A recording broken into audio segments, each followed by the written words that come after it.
وحده والصلاة والسلام على من لا نبي بعد أما بعد فأعوذ بالله من الشيطان الرجيم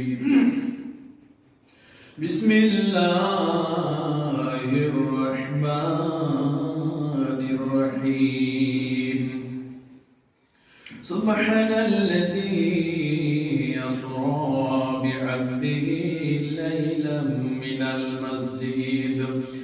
المسجد الحرام إلى المسجد الأقصى الذي باركنا حوله لنوريا من آياتنا إنه هو السميع البصير. بارك الله لكم في القرآن العظيم ونفعني وإياكم بالآيات والذكر الحكيم فإنه تجاوز الكاظم لكم الرؤوف الرحيم.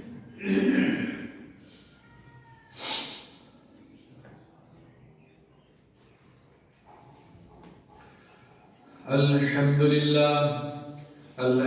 لله نحمده ونستعينه ونستغفره ونؤمن به ونتوكل عليه ونعوذ بالله من شرور أنفسنا ومن سيئات أعمالنا من يهده الله فلا مضل له ومن يضلله فلا هادي له ونشهد أن لا إله إلا الله وحده لا شريك له وأشهد أن محمدا عبده ورسوله الذي أرسله بالحق بشيرا ونذيرا وداعيا إلى الله بإذنه وسراجا منيرا.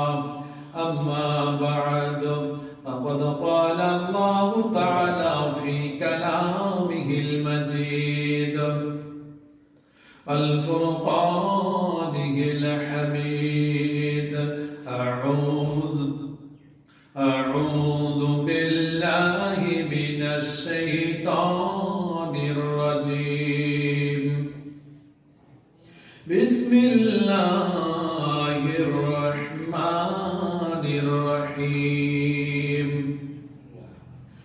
إن الله وملائكته يصلون على النبي يا أيها الذين آمنوا صلوا عليه وسلموا تسليما.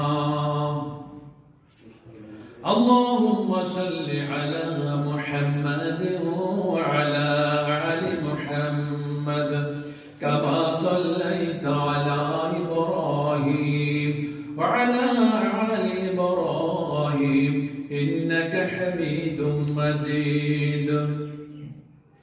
اللهم بارك على محمد وعلى آل محمد كما باركت على إبراهيم وعلى آل إبراهيم إنك حميد مجيد. সম্মানিত মুসল্লিবৃন্দ, আমরা খুতবার শুরুতে সেই মহান দরবার শুকরিয়া আদায় করি যে আল্লাহ তাআলা আমাদেরকে এই পবিত্র রজব মাসের শেষ জুমায় আল্লাহ তাআলা আমাদেরকে হাজির করেছেন। এই জন্য ইনশাআল্লাহ দরবারে আমরা শুকরিয়া আদায় করি আলহামদুলিল্লাহ। শত কোটি দুরূদ এবং সালাম বর্ষিত হোক সেই রাসূলের উপরে যে রাসূলকে অনেকগুলি দিয়েছিলেন মুজিজা, তার মধ্যে মিরাজ একটা মুজিজা। আল্লাহ রাসূলকে মিরাজে নিয়েছিলেন, যে মিরাজের মাধ্যমে অনেক শিক্ষা অনেক অভিজ্ঞতা অর্জন করে এসে তিনি ওনার উম্মতকে সব কিছু পরিষ্কারভাবে বলে দিয়েছিলেন। তো এই মিরাজটা একটা মুজিজা। তো মিরাজটা কেউ কেউ বলে রজব মাস 27 তারিখ, তবে অধিকাংশ আলেমের মতে মিরাজ কোন মাসে কোন তারিখে হয়েছে এটা আবার কেউ বলছে, কেউ বলতে পারবে না। তো মিরাজ হয়েছে, এটা সত্য। তো যা হোক, আজকে আপনাদের সামনে যে মিরাজ সম্পর্কে আমি বিষয় আলোচনা শুরু করব ইনশাআল্লাহ। তৌফিক ইল্লা বিল্লাহ। আমি আপনাদের সামনে বনী ইসরাঈল থেকে একটা আয়াত তেলাওয়াত করেছি। এই আয়াতকে সামনে রেখে আজকের আলোচনা। তো আল্লাহ তাআলা পৃথিবীতে অনেকগুলি নবী এবং রাসূল পাঠিয়েছিলেন। প্রত্যেকটা নবী এবং রাসূলকে তার নবুয়তি এবং রিসালাতি প্রমাণ করার জন্য অনেকগুলি দান করেছিলেন মুজিজা। যেমন আল্লাহ রাসূলের আগে আপনার দাউদ নবীকে দেওয়া হয়েছিল মুজিজা। তিনি লোহাকে মুঠে ধরতেন, আঙ্গুলের ফাঁকা দিয়ে জায়গা দিয়ে পানির মতন লোহাগুলি বের হয়ে যেত। উনি যখন কোনো অস্ত্র তৈরি করার ইচ্ছা করতেন, তখন তিনি লোহাগুলোকে টিপে টিপে যখন যে অস্ত্র বা যে জিনিস তৈরি করার ইচ্ছা করতেন, তখন তিনি সে জিনিসটা করতে পারতেন। এটা ওনার মুজিজা। উনি মরে যাওয়ার পরে এই কাজটা কেউ করতে পারেনি। এরপরে সুলাইমান সাল্লামের মুজিজা ছিল আপনার তক্তাতে বসে তিনি যেখানে ইচ্ছা সেখানে উড়ে চলে যেতে পারতেন, এবং জিন, যত জিন ছিল সবাই তার কথা শুনত। তার অধিকার, তার মালিকানাই ছিল। উনি চলে যাওয়ার পর সেটা বিলীন হয়ে গেছে। এইভাবে করতে করতে প্রত্যেকটা নবীকে মুজিজা দেওয়া হয়েছিল। মুসা আলাইহিস সালামের সৌন্দর্য, মুসা আলাইহিস সালামের চেহারা এত সুন্দর ছিল, অন্য নবীকে এত সুন্দর চেহারা দেওয়া হয়নি। এটা একটা মুজিজা। তারপরে মুসা সাল্লামকে দেওয়া হয়েছিল লাঠি। লাঠি দ্বারা যা মন তাই করতেন, প্রয়োজন হলে সাপ বানাইতেন, যা কিছু প্রয়োজন যে কোনো জায়গাতে মোকাবেলা করার জন্য তাকে দেওয়া হয়েছিল মুজিজা লাঠি। তারপরে আছেন ঈসা আলাইহিস সালাম, ওনাকে দেওয়া হয়েছিল মুজিজা। উনি অন্ধ ব্যক্তিকে ভালো করতে পারতেন। মাথায় চুল নেই, টাকলা, হাত বুলালে চুল গড়ে যেত, বের হয়ে যেত, এবং হাতে যখন আঙ্গুল হাত যখন বগলের নিচে রাখতেন, হাত চকচক করত। তিনি মৃত জিনিসকে জীবিত করতে পারতেন, মাটি দিয়ে পাখি তৈরি করে প্রাণ দিয়ে উড়িয়ে দিতে পারতেন। ওনার এই ছিল মুজিজা। তারপরে রাসূলকে দেওয়া হয়েছিল মুজিজা। কতটি মুজিজা দেওয়া হয়েছিল! যতজন নবী এবং রাসূলকে দেওয়া হয়েছিল মুজিজা, আল্লাহ রাসূলকে একাই দেওয়া হয়েছিল। একাই দেওয়া হয়েছিল। আল্লাহ রাসূলকে অনেক মুজিজা দেওয়া হয়েছিল। কোরআন একটা মুজিজা, অন্য নবীর মুজিজা মরার সাথে সাথে শেষ। নবীর মুজিজা এখনো আছে, এখনো আছে। সেটা হচ্ছে কোরআন। এবং মিরাজটাও একটা আল্লাহ রাসূলের মুজিজা। মিরাজটাও একটা মুজিজা। দেখেন, এখন আল্লাহ রাসূল মিরাজে কেন গেলেন, যাওয়ার কারণটাই বা কি? সংক্ষিপ্ত আকারে বলছি, অনেক লম্বা চড়া ঘটনা বলতে বলতে যে 5 মাস শেষ হয়ে যাবে। যেহেতু আপনারা শুনেছেন, একটু মানে এটা একটা গুরুত্বপূর্ণ বিষয়। আমরা মিরাজের মধ্যে কি পেলাম, আল্লাহ রাসূল মিরাজে কেন দেওয়া হলো, একটু আপনাদের রিপ্লাই করে দেওয়ার জন্য, নতুন ভাবে শুরু করে দেওয়ার জন্য আমি সেটা ধরলাম।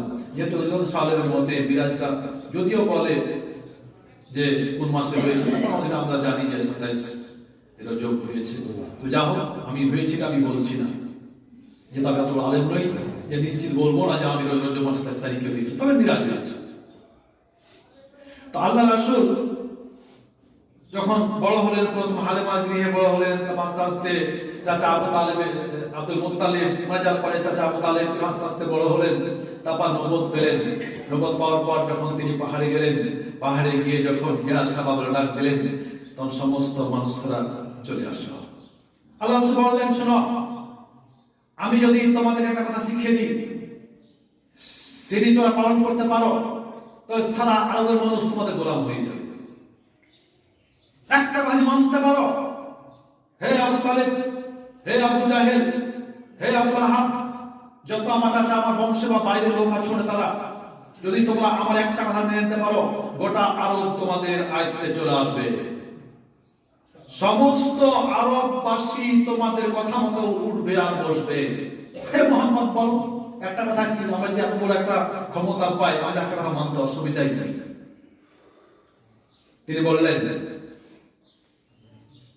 যে কুলু লা ইলাহা ইল্লাল্লাহ তুফলিহু, তোমরা একটা কথা বলো তাহলে তোমরা সব সফল কাম হয়ে যাবে, সব জায়গাতে সফল কাম হবে। তারা বলছে, মুহাম্মদ তুমি এতক্ষণে এমন একটা কথা বলছো আমাদের সামনে যে তুমি আমাদের বংশকে কলঙ্কিত করে দিলে, আর তুমি এত বড় কথা, অন্যায় কথা বললে যে আমাদের সমস্ত ধর্ম দেব দেবতাকে তুমি পান নিচে একবারে দেবে দিলে। তুমি কত বড় খারাপ মানুষ, যে কাজকে করতে পারে না। যদি ইহুদিরা তাও তো তারা তিনটা খোদা মানে, তার তিনটা খোদা বলে, আর তুমি আমার 360টা দেব দেবী তো বাদ দিচ্ছ, একটা মাত্র খোদা তুমি প্রচার করতে এসছো বা দাবি করছো। তুমি কত বড় খারাপ মানুষ। সবাই আসলে নির্যাতন, মার কাটকাট শুরু হয়ে গেল। আবু লাহাব বেড়ে গেল, এত বড় সাহস, পাথর তুলে একদম রাসূলকে মারার জন্য রেডি। রাসূল কষ্ট পেলেন, আল্লাহ কষ্ট সহ্য করতে পারল না। আল্লাহ বলছেন, ও মুহাম্মদ, আমি দুনিয়ার বুকে তোমাকে নবুয়ত দিয়ে প্রেরণ করেছি, আমি তোমাকে পাঠিয়েছি। আমার কথা মতো তুমি চলেছো, আমার কথা শুনেই তুমি কথা বলেছো। কুলু লা ইলাহা ইল্লাল্লাহ তুফলিহুন, যে হে আরববাসীরা তোমরা সবাই বলো যে আল্লাহ এক, আল্লাহ ছাড়া কোনো মাবুদ নাই। এই কথাটা যদি তোমরা স্বীকার করো, তুফলিহুন, তোমরা সবাই সফল কাম হয়ে যাবে। আমার কথা শুনে তুমি এই কথাটা বললে, আর আবু লাহাব তোমাকে গালি দিয়ে তোমাকে পাথর নিক্ষেপ করলে, তুমি কষ্ট পেয়েছ। আমি তার প্রতিশোধ নিয়ে নিলাম। তাব্বাত ইয়াদা আবি লাহাবিন ওয়া তাব, মা নানহু মালহু ওয়া মা কাসাব, সায়াসলা নারান যাতা লাহাবি আমরাতু মুহাম্মাদাতাল হাতাব। হে মুহাম্মদ, যেই হাতে তোমাকে আবু লাহাব পাথর মারার জন্য রেডি হয়ে গেছে, যেই হাতে তোমাকে পাথর নিক্ষেপ করেছে, আমি সে আবু লাহাবের হাত আমি ধ্বংস করে দিলাম। শুধু আবু লাহাবের হাত নয়, তুমি নবী মুহাম্মদ, তুমি দোস্ত আমার, তুমি খুশি হয়ে যাও। যার যত ধন সম্পদ আছে, যার সমস্ত বাড়িটা তাকে এবং তার হাত, তার সম্পদকে আমি ধ্বংস করে দিলাম। আল্লাহ রাসূলের বিরুদ্ধে লেগে লাভ হবে না। যারাই হয়েছে তারাই ধ্বংস হয়ে গেছে, আজও হবে। এর আগে হয়েছে ইতিহাস, ঘটনা ঘটেছে। ফেরাউন, নমরুদ, এরকম যতজন লেগেছে, উঠে পড়ে লেগেছে, তারা একের পর এক বিলীন ধ্বংস করে দিয়েছে। যেভাবে ধ্বংস করেছে, আবু লাহাব করেছে, এখনো করবে। নাই শুধু আমাদের ঈমান, রাসূলের মতো আমাদের ঈমান নাই, এই জন্য আমরা পাচ্ছি না। বংশলোক টেনশন পড়ে গেল, ছুটলো সবাই। যেহেতু আল্লাহ রাসূলের চাচার কাছে উনি এখন আয়তবায়িত হচ্ছেন, সবাই চলল আবু তালিবের কাছে। বলছে, ভাই খবর খারাপ, আপনার ভাতিজা আমাদের ভাতিজা, বংশের লাঞ্ছিত করে ফেলে দিলাম। এই ঘটনা যে শোনো, আমার ভাতিজা যদিও ওই কথা বলেছে, কথাটা সম্পূর্ণ ফেলা নয়, তবে আমার ভাতিজা সর্বাধিক চিন্তা করে দেখো, এরকম মানুষ কি তোমরা কোন দেখেছো? এরা আমার বংশের একটা গৌরব। এই মুহাম্মদ আমার ভাতিজা বংশের একটা গৌরব। অতএব তোমরা বুঝাও, বনি হাশিম বংশকে বুঝাও, কুরাইশ বংশকে বুঝাও। আর তাহলে বলছে, ও বেটা মুহাম্মদ, তার আগে বংশকে বললো যে ঠিক আছে, আমার ভাতিজা একটু বলো না, আমার ভাতিজা যে এই সমস্ত কথাগুলি বলছে, তার চাহিদাটা কি? সে কি চায়? তার চাও পাওয়াটা কি? যদি সে বড় ব্যবসায়ী হতে চায়, তাহলে আমরা সেভাবে চাঁদা তুলে একটা মাল বেশি দিয়ে বড় ব্যবসায়ী বানিয়ে দেব। যদি সে চায় নারী, তাহলে আমরা সে সুন্দর নারীর ব্যবস্থা করে দেব। এত যদি না হয়, যদি সে আরবের নেতা হতে চায়, ঠিক আছে, আমরা তাকে নেতা মেনে নেব, নেতা বানাবো, এ কথা বলবো। তারা গিয়ে রাসূলকে বলছে, ও মুহাম্মদ, তুমি কি চাও? তুমি কিসের জন্য এরকম করছো? তুমি কি কোন সম্পদের লোভে পড়েছো, বলে ব্যবসায়ী হতে চাও? তুমি কি নারী লোভে পড়েছো, যে সুন্দর নারী চাও, না তুমি ক্ষমতা লোভে পড়েছো? উত্তর আসে বলো।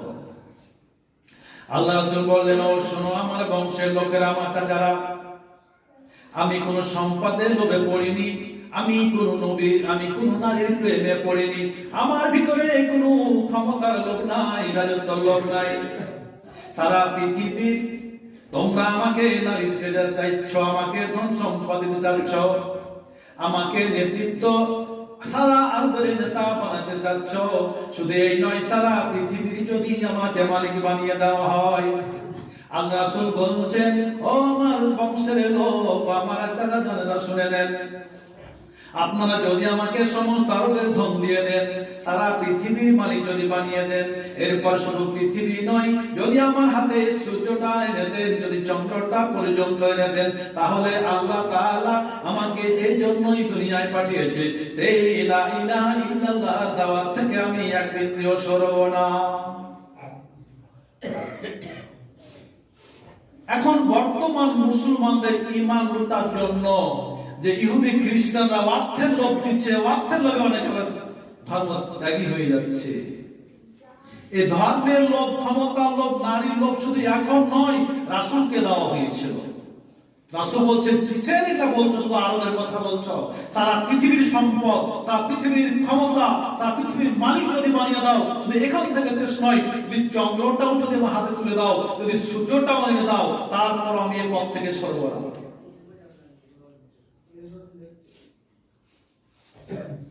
কার ক্ষমতা বলে বলেছিল?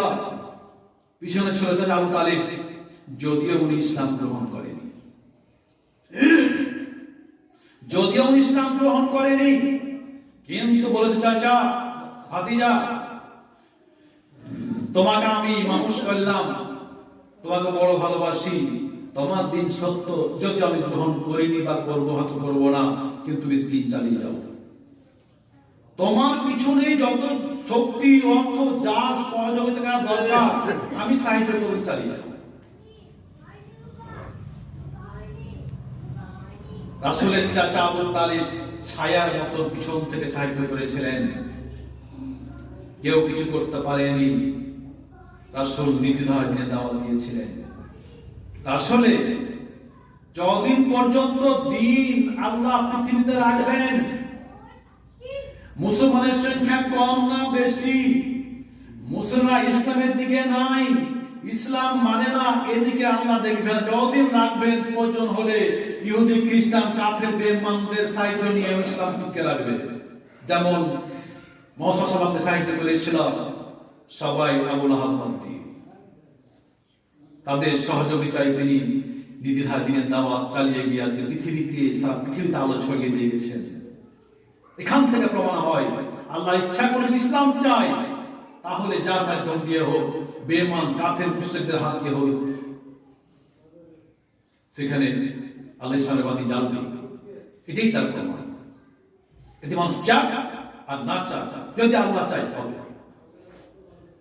এই যে আমরা নামাজ পড়ি না, নামাজ না পড়লে ক্ষতি কার? ছোট বাচ্চা স্কুল না গেলে বলে যে, বাবা স্কুল যাও না, কাল লস। তুমি যদি লেখাপড়া করে মানুষ হও, তুমি গাড়ি ঘোড়ায় চড়বা, তুমি বিমানে চড়বা, 10 তলা বিল্ডিং, এসি গাড়িতে চড়বা, আর তুমি যদি লেখাপড়া না করো, বাবা সারা জীবন ঢোকে ঢোকে রক্ত খেতে জীবন যাবে।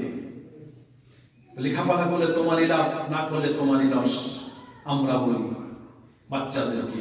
তন্দ্রুপ আল্লাহ নামাজ কায়েম করতে বলেছে। কিয়ামতের মাঠে প্রথম প্রশ্নটা 1 নম্বর আসবে, নামাজি ছিলে কিনা। যদি না, আর প্রশ্ন করবে, যাও, হয়েছে তোমার অকৃতকার্য তুমি। তা আমরা নামাজ পড়লে আমাদের লাভ, না পড়লে আমাদেরই লস। কারণ যদি আপনার ইসলাম টিকায়, জান্নাত খালি রাখবে না। ইহুদি, খ্রিস্টান, হিন্দুদেরকে কালেমা দাও, ওরাই ইসলাম গ্রহণ করে মুসলমান হয়ে ওরাই মুর্শিদাবাদ করবে। দেখেন অহরহ বেঈমান কাফের ইসলাম গ্রহণ করছে। বাবরি মসজিদ যারা ভেঙেছে, বালবান সিং সেও ইসলাম যে প্রথম সফল করেছিল, সে মুসলমান হয়ে এখন মুসলমানের পক্ষে জিহাদ করছে। মুসলমান না হলে কি হবে? আল্লাহ যেখানে ইসলামের আবাদ করবে, বেঈমান কাফেরকে দিনের দাওয়াত দিয়ে সে মসজিদ আবাদ ব্যবস্থা লাগিয়ে দিবে। আপনার মতো মুসলমান আমার মুসলমান হয় না বলে কি হবে? তারপরও যদি অসুবিধা হয়, আল্লাহ সেই দিন জান্নাতি মানুষ তৈরি করে জান্নাতে ভরবে, খালি রাখবে না। অতএব ইসলাম পালন করলে আমাদেরই লাভ, পালন না করলে আমাদেরই লস। তো যে আবু তালেব আল্লাহ রাসূলকে ছায়ার মতো রেখেছিলেন, বিপদ আপদে সাহায্য করেছিলেন, কাফের বেঈমানেরা ভয় করত রাসূলের গায়ে আঘাত হাত দিতে, সেই আল্লাহ রাসূলের চাচা নবুয়ত পাওয়ার পর দশম হিজরিতে, নবুয়তের দশম বর্ষ কে বলছে নবুয়ত দশম বর্ষ, কে বলছে হিজরতের ষষ্ঠ, কে বলছে নবম, কে বলছে দশম, যাও আল্লাহ রাসূলের চাচা দুনিয়া থেকে বিদায় হয়ে গেলেন। তারপরে যাবতীয় পরামর্শ সম্পদ দিয়ে সাহায্য যিনি করতেন সহধর্মিণী খাদিজা রাদিয়াল্লাহু তাআলা আনহা, তিনিও সেই বৎসর দুনিয়া থেকে বিদায় হয়ে গেলেন। আল্লাহ রাসূল কষ্টে পড়ে গেলেন, দুঃখের বৎসর ছিল সেই সালটা। সেই বৎসরটা আল্লাহ রাসূল মন মরা হয়ে ঘুরছেন। আল্লাহ বুঝে নিলেন যে এই মুহূর্তে আমার দোস্তকে সফরে নিয়ে গিয়ে তার সমস্ত দুঃখ দুর্দশা দূর করা দরকার। তাছাড়া এই দুনিয়ার বুকে নতুন নতুন সারা পৃথিবীতে রাসূলের ধর্ম প্রচার চলবে, রাজত্ব চলবে। পৃথিবীর সমস্ত নিয়ম কানুন, সমস্ত কলা কৌশল দিয়ে দেওয়া দরকার। এই জন্যই আল্লাহ তার হাবিবকে তার কাছে ডেকে নিয়েছিলেন। এটার নাম হচ্ছে মেরাজ। মেরাজ শব্দটি, মেরাজ আল্লাহর কাছে তিন ভাবে গেছিলেন। কি আমরা যখন মঙ্গল গ্রহে যাই, তখন যিনি যাবেন, যে বৈজ্ঞানিক যাবেন, ওনাকে সেই রকম পোশাক পরানো হয়, অক্সিজেন সিলিন্ডার দিয়ে দেওয়া হয়, তারপরে কিছু খাদ্য পানি, যা কিছু, এক কথায় মঙ্গল গ্রহে সফর করার জন্য যা কিছু দরকার উপযুক্ত জিনিস সব কিছু রেডি করে পাঠানো হয়। তদনুরূপ ভাবে আল্লাহ রাসূল যাবেন মেরাজে, মঙ্গল গ্রহে নয়, মঙ্গল পৃথিবীর নিচে সপ্তম আসমান ভেদ করে সেখান থেকে ৭০,০০০ পর্দাকে অতিক্রম করে আল্লাহর কাছে সাক্ষাৎ করতে যাবেন। তাহলে সেভাবে তো তৈরি করা দরকার। এই জন্যই যেই দিন উনাকে মিরাজে নিয়ে যাবেন, মিরাজ কিন্তু রাত্রিতে হয়েছিল। আসলে গুরুত্বপূর্ণ বিষয়গুলি, গুরুত্বপূর্ণ কাজগুলি তো রাত্রিতে হয়। আল্লাহ রাসূল যখন মক্কা থেকে মদিনায় হিজরত করেছিলেন, দিনের বেলা নয়, রাত্রি বেলা। যখন এই পবিত্র কোরআন নাজিল হয়েছিল, ইন্না আনজালনাহু ফি লাইলাতুল কদর, এই কোরআনটাও নাজিল হয়েছিল রাত্রিতে। আবার আল্লাহ রাসূল যখন মিরাজে গেলেন, তখনও কিন্তু হয়েছিল রাত্রিতে। মূল্যবান জিনিস, গুরুত্বপূর্ণ জিনিসগুলো বেশিরভাগ রাত্রিতে হয়েছিল। তা আল্লাহ রাসূল গেছিলেন মিরাজে। ইসরা, এখানে বলা আছে সুবহানাল্লাযী আসরা বিআবদিহি মিনাল মাসজিদিল হারাম ইলাল মাসজিদিল আকসা। এখানে ইসরা আর যে মিরাজ, ইসরা শব্দের অর্থ হচ্ছে আপনার এই যে মক্কা থেকে আপনার বাইতুল মুকাদ্দাস, এটা হচ্ছে ইসরা, আর মিরাজ হচ্ছে অলৌকিক সিঁড়ি। আল্লাহ বলেন, ও জিবরাইল, তুমি বেহেশত থেকে বুরাক নিয়ে যাও, আমার হাবিবকে কাবা শরীফ থেকে বাইতুল মুকাদ্দাস পর্যন্ত বুরাক আরোহণ করে পৌঁছায় দাও সঙ্গে করে। এবার জিবরাইল সাল্লাম বেহেশত থেকে বুরাক নিয়ে আসলেন। কে বলছে মক্কা থেকে, আবার কেউ বলছেন তার প্রভু উম্মে হানির ঘর থেকে নিয়ে আসলেন মক্কা শরীফের পূর্বে গেটে আবু জমজমের কাছে নিয়ে আসলেন। এরপর আল্লাহ রাসূলকে মিরাজে নিয়ে যাবেন।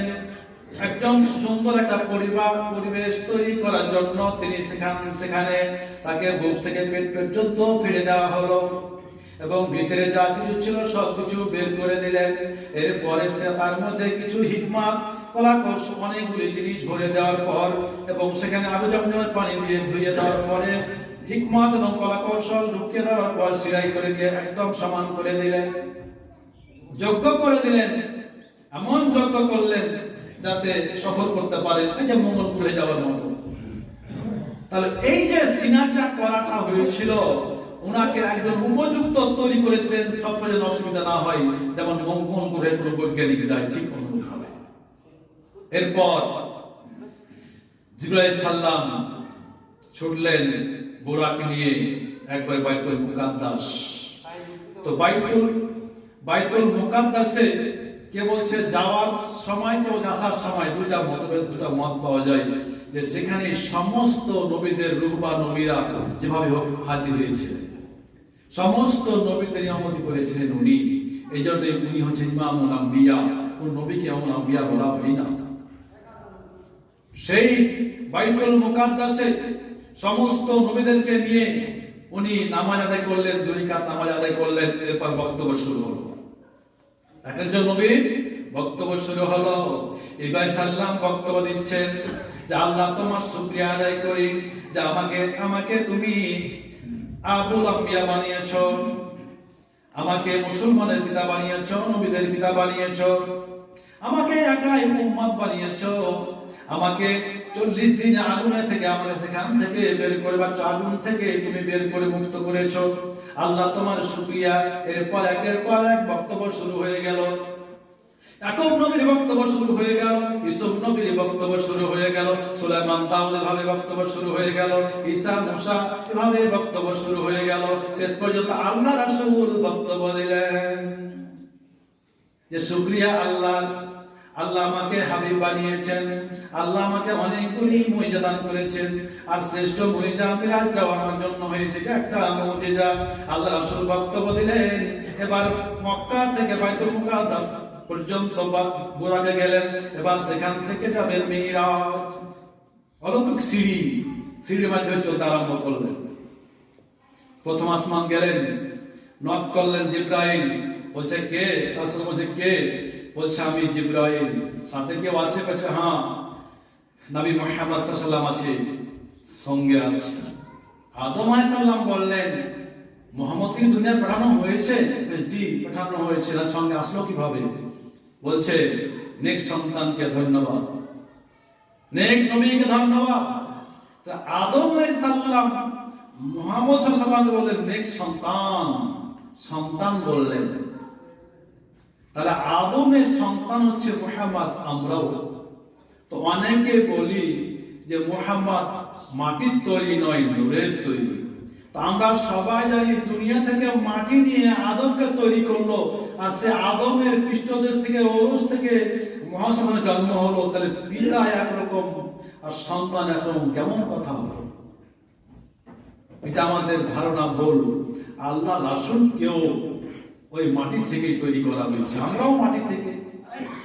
কিভাবে তৈরি হয়েছে? মাটি থেকে আপনাদের বলেছিলাম যে পৃথিবীতে মানুষ বানানোর একটা মেশিন তৈরি করেছে। একটা হচ্ছে মহিলা আর একটা হচ্ছে পুরুষ। এই মাটি থেকে ধান তৈরি হচ্ছে, এই মাটি থেকে আম হচ্ছে, এই মাটি থেকে কলা হচ্ছে, চিনি সব এই মাটি থেকে হচ্ছে। আর 2টা মেশিনে এই মাটি জিনিসগুলো করা হচ্ছে। শস্যগুলি, খাদ্যগুলি একটা মহিলা নামক মেশিন, একটা পুরুষ নামক মেশিনে ভরা হচ্ছে। ওই খাদ্যগুলি দিয়ে পুরুষের গায়ে রক্ত হচ্ছে, রক্ত থেকে শুক্রাণু হচ্ছে, আর মহিলা মেশিন থেকে রক্ত থেকে ডিম্বাণু হচ্ছে। 2 জনের ক্রসে মানুষ তৈরি হচ্ছে। অতএব আমরা সবাই মাটি থেকে তৈরি হচ্ছি। তো যা হোক, আদম আলাইহিস সালাম মাটির তৈরি, ওনার সন্তান আল্লাহ রাসূলও মাটির তৈরি। তবে ওনার আলোকে, জ্ঞানকে নূর বলা হয়েছে। তো এই আল্লাহ রাসূল সঙ্গে আছেন জিবরাইল সাল্লাম। যখন প্রথম আসমানে নক করলেন, তখন আল্লাহ সাল্লাম দরজা খুললেন। সেখানে দেখছে যে আল্লাহ নবী আদম আলাইহিস সালামের ডানে বামে সাদা কালো অনেক মানুষ। আল্লাহ রাসূল জিজ্ঞেস করলেন এরা কারা? আল্লাহ সাল্লাম বলেন এরা আমার সন্তান। এই কালোগুলি জাহান্নামী, সাদাগুলি জান্নাতি। প্রত্যেকটা আসমানে আদমের সন্তানই বাস করছে। এবার চলে গেলেন দ্বিতীয় আসমানে, সেখানে বাস করছেন ঈসা আলাইহিস সালাম এবং ইয়াহইয়া আলাইহিস সালাম। তারপর আসমানে ইউসুফ আলাইহিস সালাম। গোটা আসমানটা চকচক করছে ইউসুফ আলাইহিস সালামের চেহারায়। এবার চতুর্থ আসমানে ইদ্রিস আলাইহিস সালাম। পঞ্চম আসমানে গিয়ে দেখেন যে মানে মুসা সাল্লামের ভাই হারুন আলাইহিস সালাম ষষ্ঠম আসমানে গিয়ে দেখছেন যে মুসা আলাইহিস সালাম অবস্থান করছেন। এবার সপ্তম শেষ আসমানে ইব্রাহিম আলাইহিস সালাম, সেখানে একটা আছে সাদরাতুল মুনতাহা, ওটা হচ্ছে শেষ সীমানা। এরপরে বাইতুল মামুর মসজিদ, যে মসজিদে ফেরেশতারা নামাজ পড়ে, অনেক ফেরেশতা, এমন ফেরেশতা রয়েছে ওজন গাড়ি যেমন ভারে কচকচ কচকচ শব্দ হয়, সেই শব্দ আসমানে এমন ফেরেশতা ও এমন আল্লাহ অতি অনেকগুলি ফেরেশতা তৈরি করে রেখেছেন। ফেরেশতাদের ভারে শব্দ আসমান কচকচ শব্দ করছে, এমন ফেরেশতা। কিসের জন্য? এইগুলি শুধু মানুষের সহযোগিতার জন্য। আমরা তো নিতে পারছি না, ফেরেশতাদেরকে কাজে লাগাতে পারছি না, বিধায় আজকে আমরা পরাজয় সব জায়গাতে। বাইতুল মামুরে ফেরেশতা নামাজ আদায় করে, এটা আমরা সবাই শুনেছি, 70,000 ফেরেশতা এক জামাতে দুই রাকাত নামাজ একবার পড়লে দ্বিতীয় চান্স নেই কেমন পর্যন্ত। তারপরে দেখছেন বাইতুল মামুরে এক কোনায় একজন ব্যক্তি ছিঁড়া ফাটা পোশাক পরে মন ভারী করে বসে আছে। সঙ্গীকে সাথীকে সফর সঙ্গীকে আল্লাহ রাসূল জিজ্ঞেস করছে, ও ভাই জিবরাইল, আমি আর প্রথম আসমান থেকে দ্বিতীয় আসমান, দ্বিতীয় আসমান থেকে তৃতীয় আসমান, তৃতীয় আসমান থেকে চতুর্থ আসমান, চতুর্থ আসমান থেকে পঞ্চম ষষ্ঠ সপ্তম আসমান, যতগুলি আসমানে এসেছি আমার আগমনে সবাই খুশি হয়ে মারহাবা মারহাবা, অনেক সন্তান অনেক ভাই বলে আমাকে অনেক সম্মান করেছে। কিন্তু আজকে দেখি একজন মাত্র ব্যক্তি বাইতুল মামুরের ভিতরে একটা কোনায় শতরঞ্জি গায়ে দিয়ে ছিঁড়া ফাটা পোশাক পরে মন ভারী করে ঘুম মেরে বসে আছে। কেন? জিবরাইল, এর কারণটা আমাকে জেনে দিতে হবে। জিজ্ঞেস করা হলো, বললাম। এবার জিবরাইল বলছে, ভাই শুনে, এর নাম হচ্ছে ফেরেশতা মালিক, এর নাম ফেরেশতা মালিক। যখন জাহান্নামকে সৃষ্টি করা হয়েছে, জাহান্নামকে সৃষ্টি করার পর যখন জাহান্নামের চাবিটা মালিক ফেরেশতার হাতে দিয়ে দেওয়া হলো, এরপর বলা হলো, ও ফেরেশতা মালিক, তোমাকে জাহান্নামের গেট মান বানিয়ে দেওয়া হলো, তোমাকে জাহান্নামের এই জাহান্নামের দরজা তোমাকে মালিক করে দেওয়া হলো। জাহান্নামের সমস্ত দৃশ্য দেখেছেন মালিক ফেরেশতা মালিক। ফেরেশতা মালিক যখন দেখেছে, দেখার সঙ্গে সঙ্গে একটা মোবাইলে নাম্বারকে ডিলিট করে দিলে যখন নাম্বারটা খুঁজে পাওয়া যাবে না, একটা ছবিকে মোবাইলে ডিলিট করে দিলে ছবিটা খুঁজে পাওয়া যাবে না, অনুরূপ ভাবে ফেরেশতা মালিককে যখন জাহান্নামের মালিক বানিয়ে দেওয়া হলো, জাহান্নামের গেটের মালিক বানিয়ে দেওয়া হলো, যখন জাহান্নামের দৃশ্য জাহান্নামের কষ্ট যখন তিনি দেখলেন, সমস্ত উম্মতের রাসূলের উম্মতের কথা চিন্তা করে তারা এত বড় কষ্টের জায়গায় আসবে, ওই জাহান্নামের কষ্ট দেখে জাহান্নামের দৃশ্য দেখে যখন দেখেছে, তখন থেকে ফেরেশতা মালিকের সমস্ত হাসি এবং সমস্ত খুশিগুলি সব ডিলিট হয়ে গেছে। সব সময় কষ্ট। এই জন্য আমি ফেরেশতা মালিক, আমি কোন শুভ জিনিস ভালো জিনিস দেখলেও আমি হাসতে পারি না। যেদিন থেকে আমাকে গেটমান বানিয়ে দিয়েছে জাহান্নামের, সেদিন থেকে আমার ভিতরে যত আনন্দ আছে সমস্ত আনন্দ ডিলিট হয়ে গেছে। এই অবস্থা দেখলেন। তাহলে বাইতুল মক্কা শরীফ থেকে বাইতুল মুকাদ্দাস গেলেন বুরাকে চড়ে, আর সেই বাইতুল মুকাদ্দাস থেকে শুরু করলেন অলৌকিক সিঁড়িতে, যাকে বলা হয় মিরাজ। এবার সেখানে বাইতুল মামুর থেকে এবার যাবেন আল্লাহর সাথে সাক্ষাৎ করে, সেখান থেকে শুরু রফরফ। এই রফরফে চড়ে চলতে আরম্ভ করলেন। অনেকে বলে যে জিবরাইল আজ যেতে পারেনি, কিন্তু না, যেখানে আল্লাহ অবস্থান করছেন, আল্লাহ সিংহাসনটাই তো চারজন ফেরেশতা কাঁধের করে দাঁড়িয়ে আছে, যদি ওখানে ফেরেশতা থাকতে পারে তো জিবরাইল যেতে অসুবিধা কি? জিবরাইল সব সময় সফর সঙ্গী। এবার সেখান থেকে 40,000 পর্দা অতিক্রম করে মধ্য রাস্তায় একটা অন্ধকার পেলেন, সেখানে নাজিল হয়েছিল 50 নামাজ এই বান্দার জন্য উপহার হিসাবে। এরপর সেখানে আল্লাহর সাথে কাছে গেলেন, সেখানে কথা বলেছেন কাবা কাউসাইন। এটা সমগ্র সূরা স্বপ্ন কোথায় আছে? তো ওই কাবা কাউসাইন মানে ধনুক, এই ইয়ানুন যোগ করে বিভাজন করা হয়েছে। 2 ধনুক পরিমাণ, মোটামুটি 2 হাত দূরাদূরি, এতটুকু দূরত্ব। আল্লাহ একটা 2 হাত দূরে, আল্লাহ রাসূল 2 হাত দূরে, মধ্যখানে 2 হাত ফাঁকা। এই অবস্থায় আল্লাহর সাথে কথা বলেছিলেন। কিন্তু যাওয়ার সাথে সাথে আল্লাহ জিজ্ঞেস করলেন, ও মুহাম্মদ, তুমি যে দুনিয়া থেকে এসেছো, ও আমার দোস্ত, তুমি যে দুনিয়া থেকে আমার কাছে এসেছো, তো আমার জন্য কি উপঢৌকন নিয়ে এসেছো? তো যাও, সময় শেষ, সামনের জুমায় পর থেকে আলোচনা করবো। আমা তাওফিক ইল্লা বিল্লাহ, ইন্নাল্লাহা ইয়ামুরু বিল আদলি ওয়াল ইহসানি ওয়া ইতাইল কুরবা ওয়া ইয়ানহাল ফাহশাই ওয়াল মুনকারি ওয়া ইয়া'মুরু বিল মা'রুফি ওয়া ইয়ানহা 'আনিল মুনকার ওয়া ইয়াযকুরুল্লাহ তাআলা ওয়া আকবার। বিশেষ করে একজন ব্যক্তি আল্লাহর ঘরে 100 দান করেছেন। আল্লাহ খুববান নামার আগেই আমি সহ তোমার কিছু হতভাগা গোলাম পাপী মুসল্লিকে নিয়ে আমি তোমার কাছে প্রার্থনা করি, আল্লাহ যে